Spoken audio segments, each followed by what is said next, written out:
Vittoria interna per il Savio di Cristian Di Stefano con il Villalba per 2-0 e qualificazione ai quarti di finale dei playoff del campionato Under 16 Elite. Per i Blues sabato ci sarà la Romule al Campo Roma, prima occasione da gol proprio in favore della formazione padrona di casa a seguito di un calcio di punizione. Poi sfera che arriva al numero 10 del Villalba Vitale, il quale impegna il numero 1 dei Blues in una doppia presa.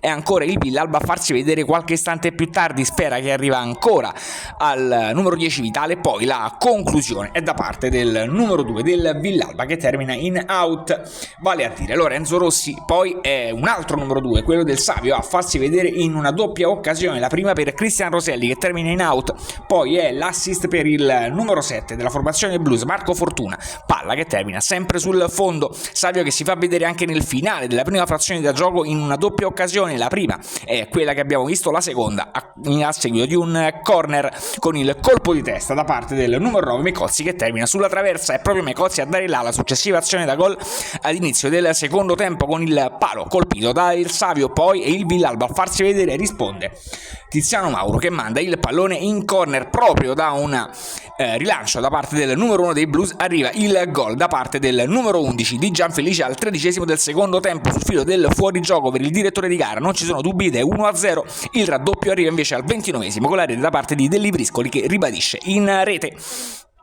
Ultima occasione del match in favore del Savio con la parata da parte dell'estremo difensore del Villalba, poi triplice fischio finale.